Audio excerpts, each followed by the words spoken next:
Buenas noches, bienvenidos a este canal. La noche de hoy vamos a hablar de Charlando Comics número 10 o número 9, no sé. Déjeme y busco porque quiero estar totalmente seguro de que este es el 9 o este es el 10.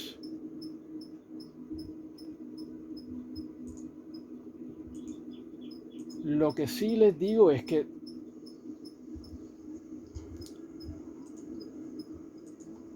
a ver, Charlando Comics número 8 está publicado, Charlando Comics número 7 está publicado. Charlando Comics número... Este es el 9, no está publicado. El Charlando Comics número 9 es un poco polémico porque es una charla filosófica, así que hay que tratar de profundizar, de no quedarse en la superficie como hacen los otros canales. No, tenemos que profundizar. Podemos hacer videos de 5 minutos o de 10 minutos porque eso no, eso es inútil totalmente para los fines de la... A veces hago videos de 10 minutos, pero la utilidad de esos videos está supremamente cuestionada porque no, filosóficamente no. Cuando hago esos videos es porque la filosofía que se maneja no es la mejor, no es la adecuada. No, la filosofía es un trabajo de toda la vida. La filosofía es un trabajo de toda la vida, comenzando por ahí. Y si tú haces una filosofía que te va a demorar nada más 1 año, 2 años, 3 años, 5 años, tú estudias filosofía, incluso personas que estudian filosofía nada más para tener el título de filósofo, no son filósofos. Personas que ni siquiera estudiaron filosofía como Nietzsche son considerados los mejores filósofos de todos los tiempos.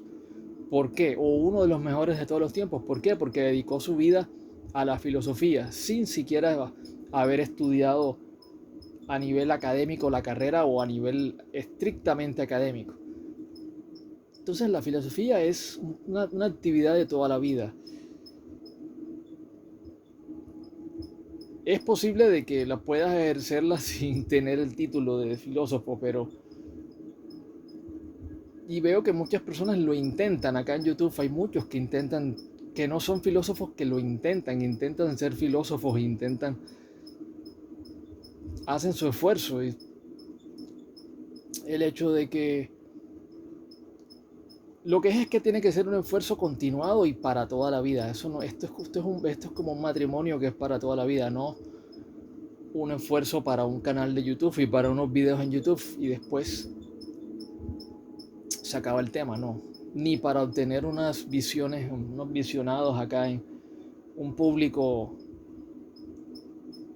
No, o sea, no es eso. Entonces, por eso los videos son largos, porque a veces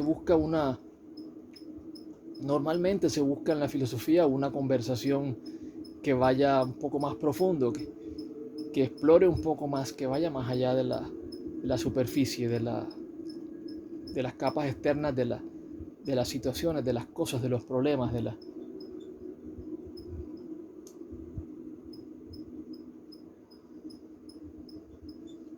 los paradigmas. Entonces tenemos el paradigma woke. Este es el Charlando Comics número 10. Número 10. Vamos a hablar de Spider-Girl. Spider-Girl. Spider-Girl legado por ¿qué? Tom DeFalco. Tom DeFalco. Eh, Friends o Friends.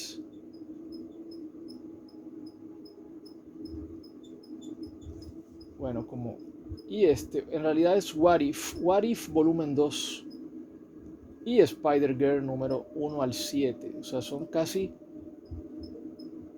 9 números. Son ocho números. Son 8 números. 1, 2, 3, 4, 5, 6, 7, 8 números de Spider-Girl. Legado, What If. El tema con el What If. Ese What If parece ser de que dice el libro este de aquí.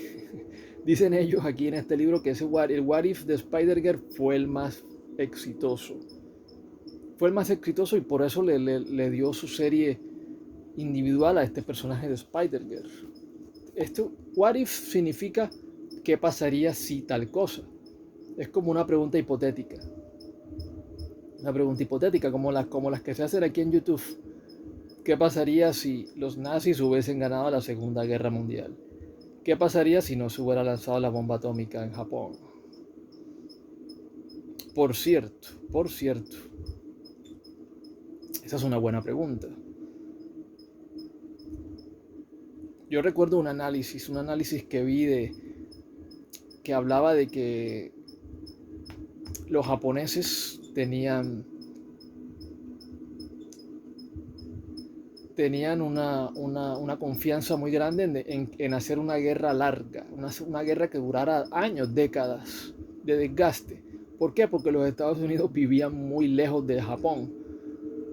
Y entonces para los Estados Unidos mandar recursos, mandar refuerzos, mandar provisiones, municiones, gastar gasolina, gastar equipo, hasta Japón era muy difícil, era una guerra de desgaste. Iba a ser una guerra de desgaste de décadas. Y el Estados Unidos iba a terminar perdiendo esa guerra. Iba a terminar perdiendo esa guerra porque no tenían o sea, sí tenían el poder industrial, pero a largo plazo no tenían la forma de hacer una guerra a largo plazo, de décadas, de desgaste. Porque Japón está muy lejos. Recordemos que eso era en los años 1940, 1945, 1944, más bien. Y no es como ahora que tú coges un avión y llegas a Tokio en el mismo día. No, para llegar a Tokio tenías que darle toda la vuelta al mundo. Para llegar a Japón tenías que darle toda la vuelta al mundo. O sea, tenías que dar una vuelta que demoraba semanas completas en barco. Y eso era lo que tenían que hacer los barcos americanos. Tenían que demorar semanas navegando para poder llegar al Japón. Y les podían poner trampas, les podían poner... No había lo que hay ahora, los satélites, no había los radares modernos que hay ahora. O sea, podían ponerle trampas, podían hundir esos barcos sin que llegaran al Japón. O sea, era un viaje muy largo, hubiera sido una guerra de desgaste muy, muy difícil. Eso no significa de que aprobemos para nada el uso de la bomba atómica, ni mucho menos. Eso se sale de toda mentalidad. No aprobamos para nada el uso de bombas atómicas, ni mucho menos. Eso no es la intención. Para nada. Pero hubiera sido una guerra, o sea, no hubiera sido una guerra como dicen algunos por ahí que no saben que se iba a acabar, que ya se estaba acabando y que ya los japoneses se iban a rendir. Es que le tiraron una bomba atómica y los japoneses aún así no se rindieron. No fue sino hasta la segunda que los japoneses se dieron cuenta de que era una bomba que podía destruir el planeta. Los americanos tenían el poder de destruir el planeta, lo dijo el mismo emperador japonés, que por eso se rendían. Entonces, hubiera sido una guerra de décadas, de años, y probablemente los Estados Unidos hubieran terminado perdiendo la guerra, aunque parezca mentira lo que esté diciendo. Pero quizás no hubiera sido una derrota de que hemos sido derrotados, no, sino que hubiera sido una derrota de que simplemente como la de Vietnam, te vas y te retiras de la guerra. La guerra de Vietnam fue una derrota para los Estados Unidos, pero en ningún momento los vietnamitas atacaron a Estados Unidos, ni se puede decir de que los americanos se vieron humillados en el terreno americano, en el continente americano, pero sí perdieron la guerra del Vietnam. Se puede decir que esa fue una derrota para los Estados Unidos, la salir huyendo del Vietnam y sin cumplir sus objetivos, o cumpliendo los objetivos de una manera parcial. Salieron derrotados del Vietnam. Entonces es como lo que creo que hubiese terminado sucediendo en Japón. Hubieran salido los americanos salían,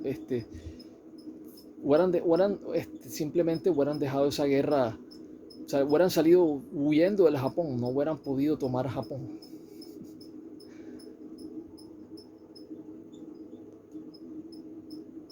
Es decir, este tipo de pronósticos son complejos.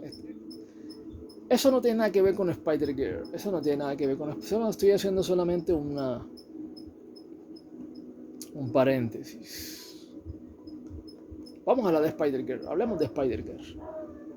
Porque este es un cómic muy polémico. Este es un cómic polémico.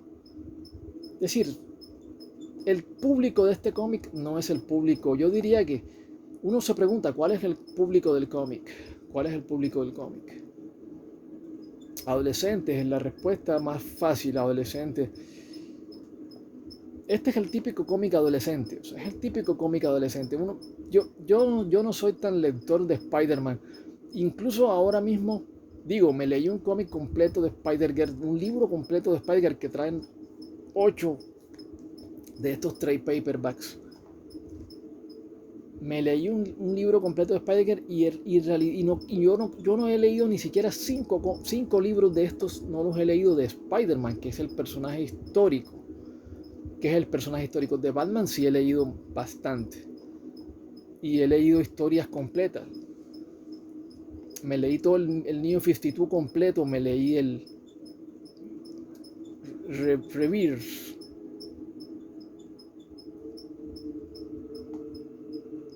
Me leí lo de Scott Snyder, me leí lo de el Rebirth de... ¿Cómo se llama el escritor de...? Bueno, me leí lo de Grant Morrison. Estuve leyendo el Nightfall, pero el problema es que el libro que conseguí del Nightfall es muy pequeño y el papel es como de periódico, es un papel muy barato. Entonces necesito conseguir un libro de mejor calidad para leerme ese Nightfall. Y es bastante extenso, bastante. Leí lo de Frank Miller de Batman, leí lo de el Arkham Asylum de Alan, de Grant Morrison, No recuerdo que Alan Moore haya escrito Batman. Bueno, el tema es que Spider-Girl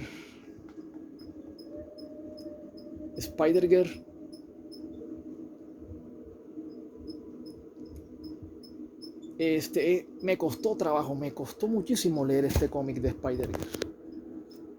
Me costó muchísimo. No porque el cómic no tenga en un principio nada que ofrecer, sino que es muy difícil entrarle a ese cómic. O sea, cuando ya uno tiene la edad que uno tiene incluso me cuesta entrar al cómic de Spider-Man. Me cuesta ya a mi edad, me cuesta entrarle al cómic de Spider-Man. No así con Batman no pasa eso, pero con Spider-Man sí me pasa porque es como un tono muy juvenil, muy optimista, muy... Obviamente ya cuando empiezas a leer el cómic te atrapa. A mí este cómic me costó mucho trabajo, pero sí me atrapó porque estamos hablando de un producto de calidad igual. Digamos que el dibujo es bastante infantil, o sea, es un dibujo muy caricaturesco. No busca un público adulto. Cuando tú ves un dibujo así tan caricaturesco, es como el de John Romita Jr. Es un cómic que tiene un estilo muy caricaturesco.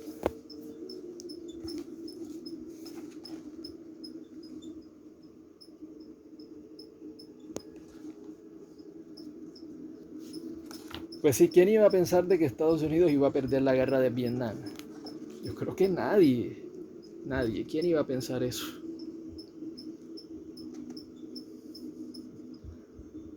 Eso no quita que el dibujo sea bonito, o sea.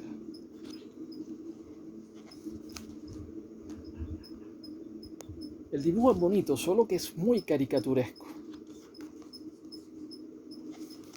Un dibujo muy caricaturesco. Me recuerda mucho al de Sandman y al de John Romita Jr. también. No, el de Sandman no estoy seguro de quién, ahora mismo no me acuerdo quién dibujó Sandman. Pero era un dibujo parecido a eso. Es decir, un dibujo que no tenía, que era muy caricaturesco, que se notaba de que no buscaba un dibujo muy de los 80s, pero ya estamos hablando del año 1998, cuando salió este cómic. El de What If y el de Spider-Girl. Entonces estamos hablando de un dibujo demasiado caricaturesco para mi gusto. Muy caricaturesco, muy caricaturesco.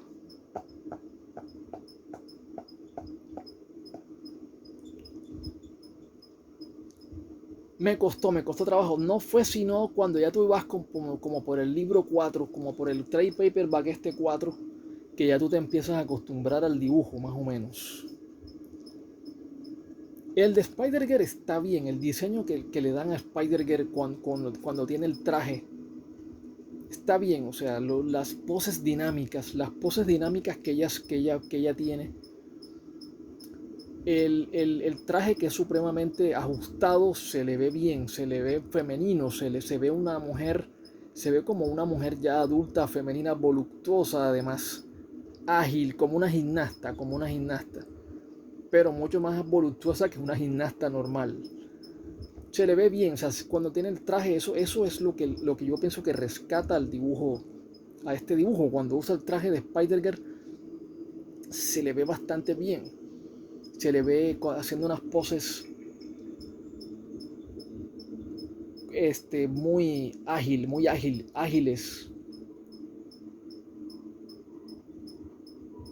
muy sexy además, se le ve muy sexy, muy femenina, que creo que es una de las intenciones del dibujo y para captar al público adolescente, obviamente, para captar al público adolescente. Y eso no está mal, o sea, ¿por qué habría de eso de estar mal? Digamos que eso salva el dibujo para mí.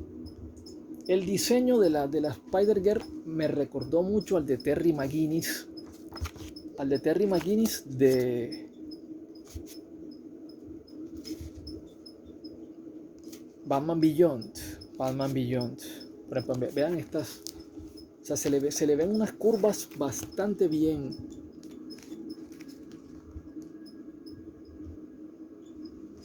definidas. O sea, como buscando al público adolescente, buscando ser muy atractiva para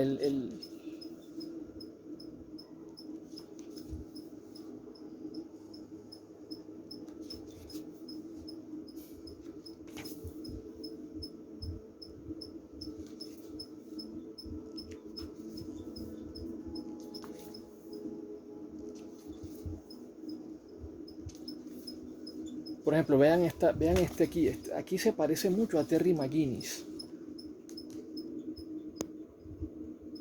El Batman Beyond, el que protagonizó posteriormente el año 1999. En el año 2001, creo que fueron 3 años, que protagonizó Batman Beyond. Es decir, esta historia pudo haber inspirado a Batman Beyond. Cosa que no me lo esperaba. O sea, yo pensé que Batman Beyond tenía total originalidad. Pero recordemos que Terry McGinnis es hombre, mientras que este personaje,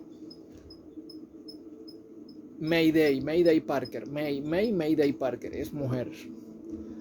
Entonces yo lo que noto, o sea, la parte del guión es un guión muy adolescente, muy infantil, pero tiene cierto picante y tiene un estilo woke, tiene cierto estilo woke incipiente, yo diría que más que incipiente, yo diría que un estilo woke definido y que lucha contra una sociedad que ya está moribunda. El año 1998 era un año en el que ya se venía un nuevo milenio, se venía una nueva era de la civilización.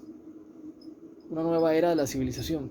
Muchos mitos estaban cayéndose, ya muchos mitos estaban cayendo, muchos mitos caían, muchos mitos como eh, mitos y digamos, pero no digamos del todo mitos, digamos muchas tradiciones milenarias que venían de generación en generación, ya venían cayéndose y venían siendo cuestionadas. Y en el nuevo milenio comenzó una nueva era, digamos, de cuestionamientos y de sociales y de cambios sociales, es el tema de cambios sociales. Por ejemplo, el matrimonio queda en entredicho. Las tradiciones, estoy hablando de las tradiciones más básicas del ser humano, lo que es el matrimonio, lo que es que el matrimonio tiene que ser entre un hombre y una mujer, que no puede ser entre dos mujeres, por ejemplo, o entre dos hombres. Que la sociedad tiene que aceptar solamente ese tipo de relaciones, por ejemplo, o de que la persona no puede tener relaciones extramatrimoniales, que todas las relaciones tienen que ser dentro de un matrimonio para tener hijos. O sea, no puede haber lo que se llama fornicación para tener solo relación, sino todas las relaciones tienen que ser dentro de un matrimonio con el fin de procrear, de tener hijos, de tener una familia. Todo ese tipo de cuestiones que son las cuestiones más básicas de la sociedad occidental estaban en entredicho en ese año 1998 y acá se ve de una manera incipiente como este personaje de Mayday Parker es como una campeona de lo woke. Esta es la campeona de lo woke en este cómic. Y estoy seguro de que los que pidieron, porque este cómic se dice de que fue el cómic, según dice este mismo libro, fue el cómic de Marvel tuvo la serie más larga, creo que alcanzó los 100 números. Tuvo la serie más larga de un personaje femenino en Marvel. Estamos hablando de Spider-Girl. Según dice este libro, es decir, yo no estoy 100% seguro. Y recordemos que ahora está la Gwen Spider, la Gwen Spider que tiene una relación con un afroamericano. Tiene una relación con un afroamericano que yo no soy lector de Gwen Spider. Pero eso es lo que apunta ese personaje, a ser un personaje rompe esquemas, rompedor de esquemas, que busca romper las tradiciones de que un hombre tiene que enamorarse de una mujer y que esa mujer tiene que ser de su misma raza, por ejemplo. Si el hombre es blanco, ella tiene que ser blanca. Si el hombre es negro, ella tiene que ser también afroamericana o afro. Si es isleño, tiene que ser isleña y así. O sea, ese tipo de cosas de que no se aceptaban las relaciones entre un afroamericano y una mujer blanca, o entre dos hombres, o entre dos mujeres, ese tipo de cosas que entraron en cuestionamiento durante finales de los 90 y durante, tal vez incluso desde mucho antes, pero se veía mucho más claro, tal vez desde los 80 y desde los 70, desde la guerra del Vietnam. Después de la Segunda Guerra Mundial, seguramente todos estos temas salieron a la luz a nivel social. Yo entiendo de que a mucha gente le moleste que se hable de estos temas, o sea, porque hemos sido educados de una forma muy tradicional, de una forma muy conservadora. Y eso no está mal tampoco, eso no está mal, nosotros no podemos decir que esté bien o mal. El problema es la tolerancia, o sea, la tolerancia. No, recuerden que yo también soy abogado. Dentro del derecho y dentro de la sociedad, nosotros tenemos que comportarnos de una manera tolerante. Nosotros no podemos ser unos intolerantes, ni podemos ser unos salvajes, ni podemos ser unos violentos. Muchísimo menos unos violentos. Eso sí que está penado por la ley. terminan presos, o sea, terminan presos. Aquellos que son unos intolerantes y que son unos violentos terminan presos. Lo sé y lo saben ustedes, lo sé yo que soy abogado, lo saben ustedes que tienen otras profesiones, que tienen otras, o que también son abogados, son colegas míos, o que son filósofos, también son colegas míos. No se permite la violencia en una sociedad. Entonces ustedes tienen que ser tolerantes. Ustedes tienen que ser tolerantes. Ustedes no pueden salir por ahí a ejercer actos de intolerancia.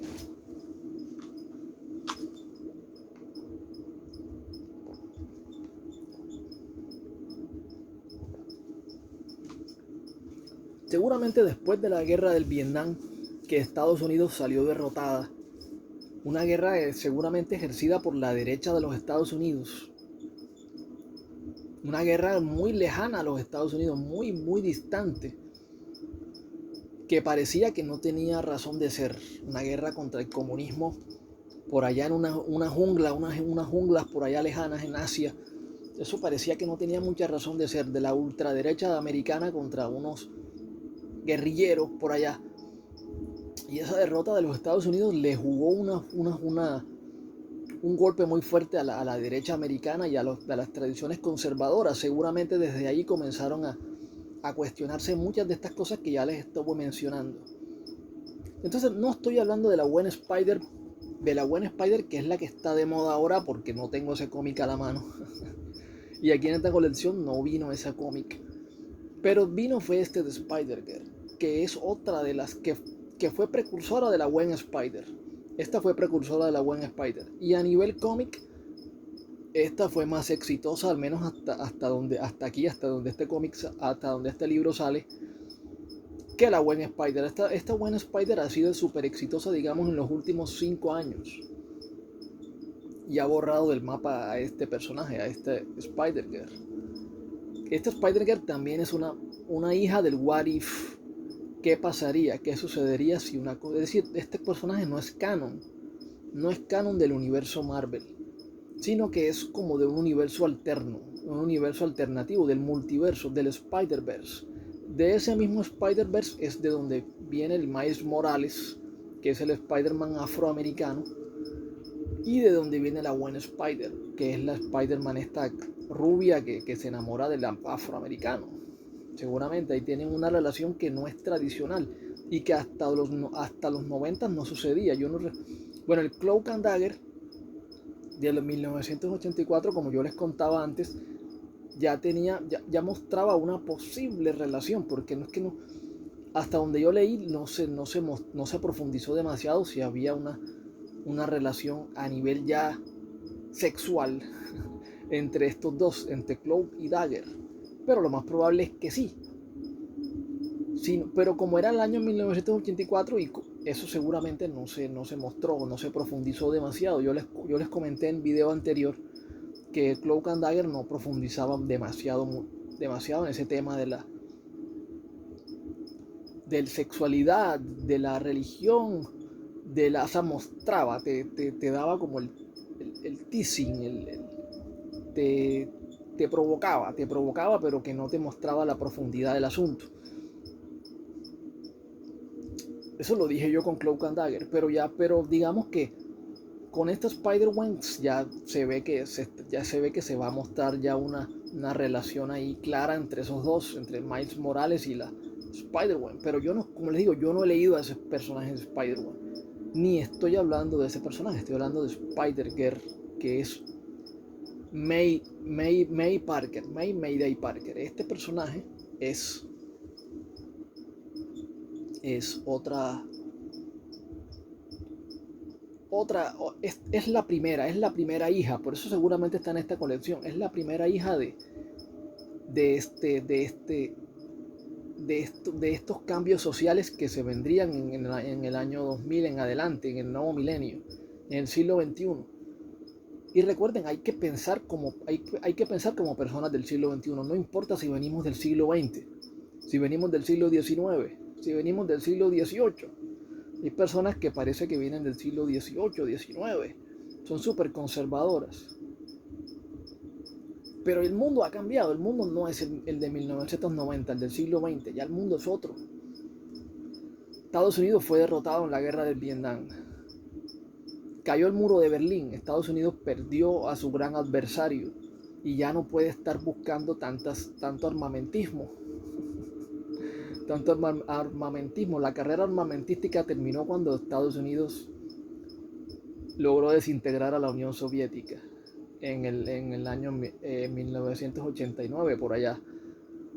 Cayó la Unión Soviética, cayó el muro de Berlín, reunificación de Alemania, amor y paz, cambios sociales, los Guns N' Roses, Nirvana, Pearl Jam, se pasó del glam al grunge, al rock industrial, y después al rock industrial, y después al nu metal, y después a lo que sea que estén ahora, lo que sea que haya ahora. Entonces, Estados Unidos entró después en otra guerra, que fue la guerra del Golfo Pérsico. Bueno, ya Estados Unidos estuvo en una guerra del Golfo Pérsico en los años 90, que fue otra guerra que fue considerada inútil también seguramente por la izquierda americana, los demócratas, la guerra que tuvieron contra Saddam Hussein, que la tuvo George Bush padre, que tuvo una guerra corta con Irak, diciendo de que tenían armas de destrucción masiva.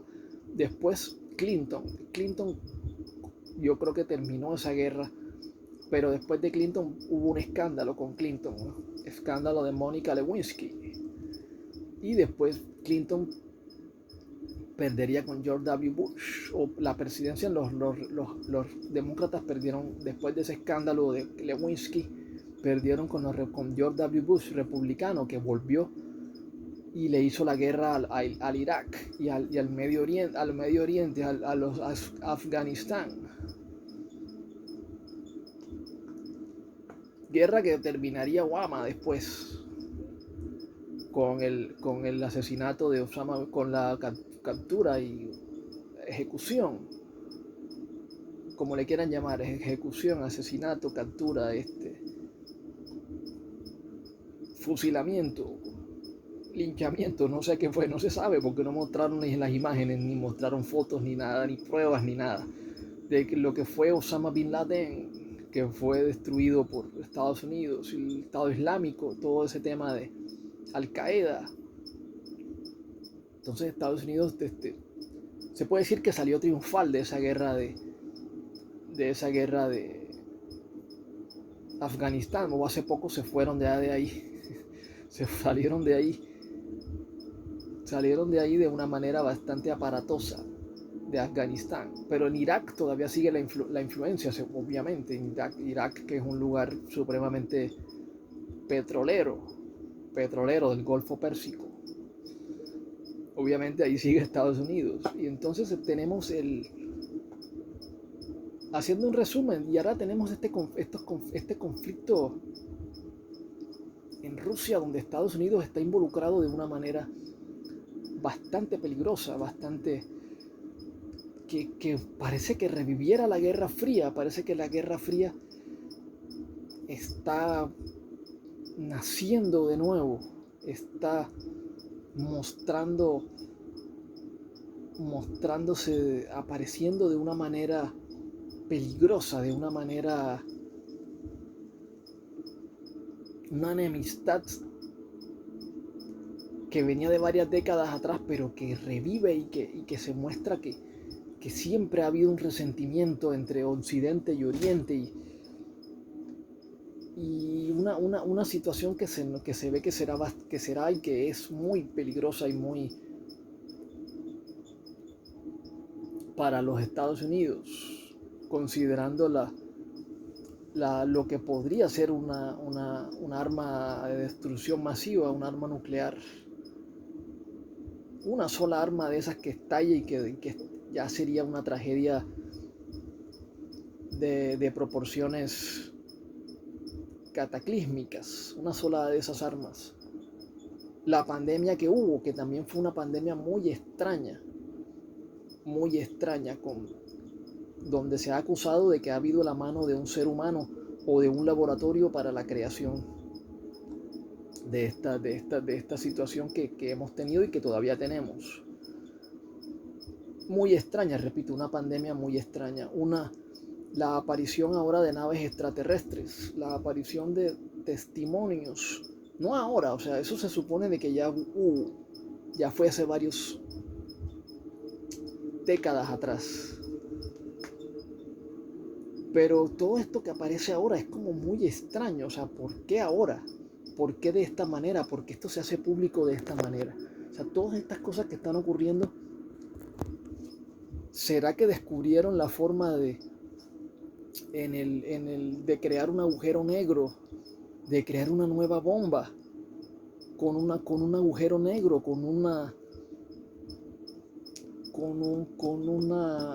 lograron la forma de crear una estrella de laboratorio que se colapse en sí misma y que cree un agujero negro,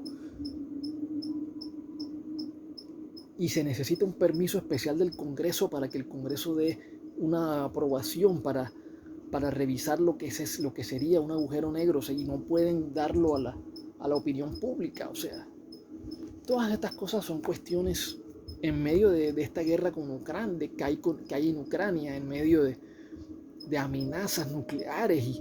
O sea, es como que la Guerra Fría revive en un momento clave de la historia donde se suponía de que ya teníamos una sociedad pacifista al menos, una sociedad pacifista, donde unos ideales pacifistas triunfaban sobre unos ideales guerreristas, donde quedaba claro de que Estados Unidos perdía una guerra del Vietnam,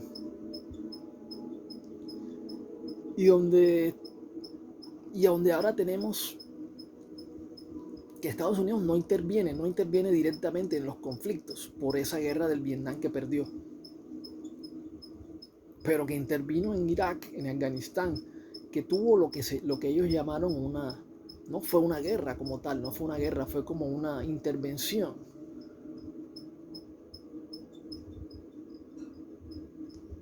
Entonces, hablar de todos estos temas es por el tema de los cambios sociales que hay, los cambios sociales que se han dado en el mundo. El, la ideología conservadora que busca que se mantengan los viejos estándares sociales, como ya lo estuve hablando, los estándares sociales, el matrimonio tradicional, tener hijos dentro de un matrimonio, no tener hijos extramatrimoniales, por ejemplo, el aborto, por ejemplo, prohibirlo. El aborto es otro tema interesante, otro tema importante. El aborto prohibido, la derecha quiere prohibir el aborto porque obviamente las relaciones tienen que ser dentro de un matrimonio, tienen que ser relaciones tradicionales dentro de un matrimonio.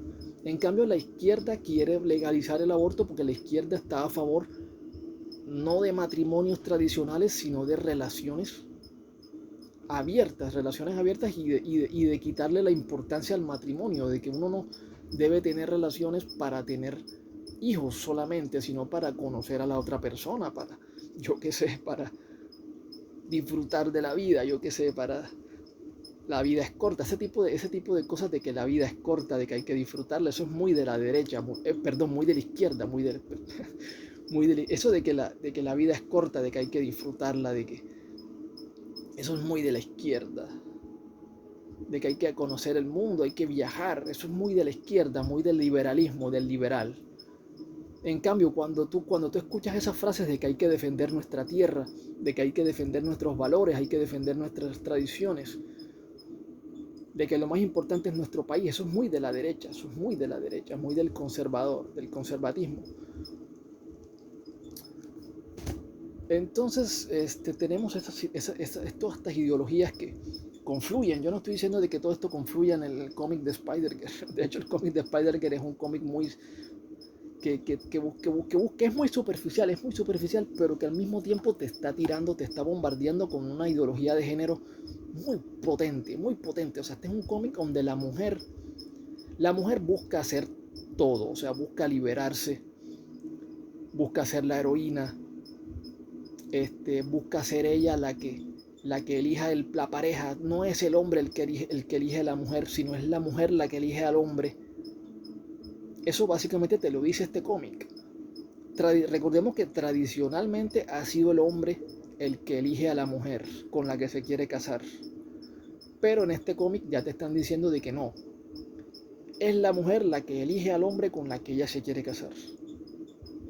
Es la mujer la que es la estrella del baloncesto. Es la mujer la que es la estrella de la historia. Es la mujer la que es la estrella la que es la fuerte, la que es la ágil, la que es la inteligente. El hombre es el bruto. El hombre es el débil. El hombre es el cobarde. El hombre es sobre todo el arrogante. Y la mujer es la humilde. Es la que ha sido sometida por el hombre. O sea, todo esto es el tema woke. Yo pienso que comienza de alguna manera en este cómic, sin conocer muchos otros cómics, porque yo soy consciente de que no conozco muchos otros cómics. Pero este sí lo conozco porque es el que me acabo de leer. Y es el que me doy cuenta de que es como pionero en ese tema de la izquierda. Es un cómic muy de izquierda, muy liberal. Muy liberal. Incluso esa apariencia muy... Cuando está sin el traje del hombre araña, cuando está como Mayday Parker en la universidad, no, en el colegio, en la secundaria.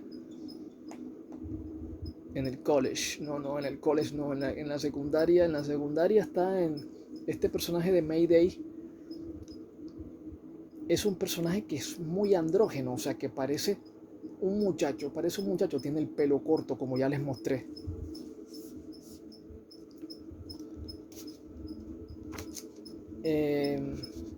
Se comporta muy masculinamente, también hay que decirlo, no tan femeninamente.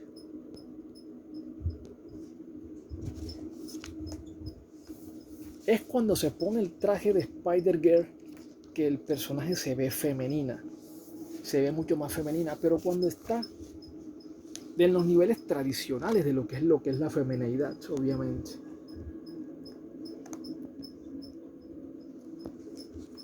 Pero cuando está de una manera, cuando está viviendo su vida normal, sin las máscaras, sin esas cosas, se ve como que ella quiere asumir el rol del hombre, el rol del hombre, o sea, con el cabello corto, con la actitud del hombre, que ella es la que elige a la pareja, de que ella es la que decide su vida, ella es la que decide su vida, o sea, ella tiene la libertad para decidir su vida, básicamente. Son todos estos mensajes, te los tira el cómic. Ese que sale ahí atrás es Peter Parker, porque resulta de que como esto es una historia alternativa de un universo alternativo, Peter Parker, que no lo he hablado porque no es lo importante, o sea, Peter Parker, esta niña Mayday Parker es la hija de Spider-Man y de Mary Jane. Ella es la hija de Spider-Man y de Mary Jane. Entonces Spider-Man perdió una pierna y se retiró, mató a Spider-Man, Peter Parker en este universo mató al Duende Verde y en esa batalla perdió una pierna, entonces él decidió retirarse de ser Spider-Man. Él dijo, ya maté al Duende Verde, ya que se encargue la policía de resto, o sea, y se retiró, perdió una pierna y se retiró. Entonces tuvo a esta hija que supuestamente en el universo normal del canon del Marvel Comics, esta niña fue un aborto, no sé si espontáneo o si voluntario, no sé, pero esta niña fue un aborto, o sea, pero acá no la abortan, acá la niña nace, deciden tener a la niña, y es esta niña, Mayday Parker, es ella se convierte en Spider-Girl, pero Peter Parker ahora ya es un viejo amargado, aburrido temeroso de que le vaya a pasar lo mismo a su hija, de que su hija termine muerta o que termine mutilada o muerta, básicamente muerta. Entonces Peter Parker está totalmente abatido, es un Peter Parker abatido, es un Peter Parker temeroso, con miedo de que su hija le pase lo mismo. Entonces es como la pelea constante entre Peter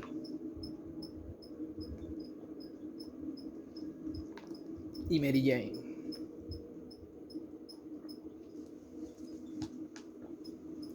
Hay una pelea constante entre Peter y Mary Jane. Entonces, lo que les quiero decir es que este cómic es precursor de lo que fue Star Wars. Star Wars, esta saga de Rey. La saga de Rey. Que ahora quieren hacer otra película porque seguramente quieren emparejarla con el fin, que fue lo que al final J.J. Abrams no quiso. Al final J.J. Abrams como que no le buscó pareja a esta Rey porque ella no necesita pareja, ella es independiente. Pero ahora resulta de que sí necesita pareja y será el fin seguramente. Pero es precursora este personaje de Spider-Girl, de todo lo que es la cultura woke que llaman. O sea, yo simplemente digo la cultura woke, pero sin querer ofender, de ninguna manera, solamente para decir una palabra con la que mucha gente ya conozca, se sienta identificado o conozca o rechace. Pero es solo una palabra. O sea, a ver, ¿qué significa woke en Wikipedia? A ver, despierto significa, woke es despierto.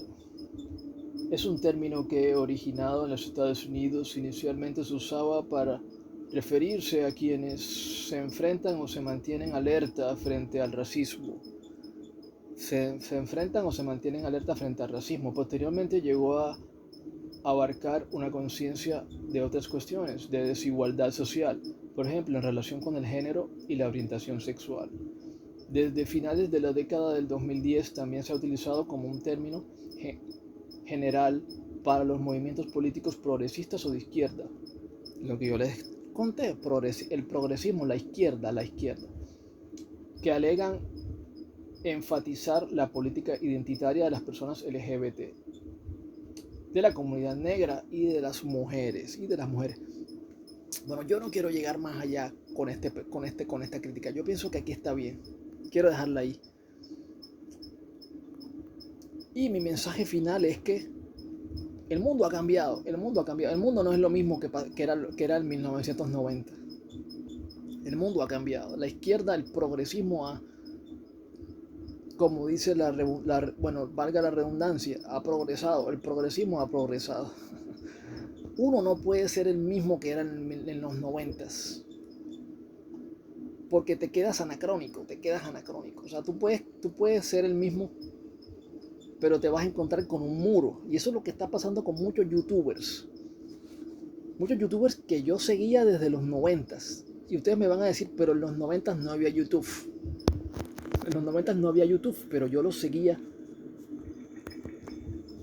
Ya sea en Telehit. Yo los seguía en Telehit. En CNN. En revistas. En publicaciones. Porque hay muchos youtubers que son famosos. Youtubers que son famosos o que eran ya conocidos en los 90s. Salían en televisión. Pero el mundo ha cambiado. O sea, ustedes se están chocando contra un muro. Ustedes se están chocando contra un muro. ¿Pero por qué se están chocando contra un muro? Porque ustedes se están dando cuenta de que el mundo cambió y ustedes no. Ustedes no cambiaron. Pero ustedes están chocando contra ese muro. Tras. Y no, o sea, si ustedes quieren seguirse chocando contra ese muro, chóquense.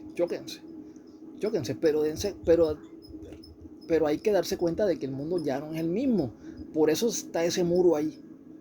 Y te chocas contra ese muro. Y ese muro es cada vez más duro. Y más resistente. Y te rebotas. Cada vez que te chocas te rebotas. O sea, no es que atravieses el muro, ni lo dobles, ni lo rompas, ni lo agrietes siquiera. El muro está ahí. Porque o sea, el conservatismo la derecha choca con la izquierda, o sea, choca con la izquierda, y esta izquierda es cada vez más potente, más poderosa. ¿Qué va a pasar con los nuevos temas de que parece que Oriente parece que viene muy fuerte, rechazando esta izquierda de Occidente? Oriente, y con Oriente me refiero a China y a Rusia, por cierto. Oriente que viene rechazando muy fuerte todas estas temáticas de izquierda de Occidente. ¿Qué va a pasar? ¿Qué va a pasar? No lo sé. Pero ya tendremos tiempo de hablar de esos otros temas, así que suscríbanse a este canal si les interesa este tipo de contenido. Así es la filosofía. Terminamos hablando de este cómic Spider-Girl. What If número 2 USA y Spider-Girl del 1 al 7 USA.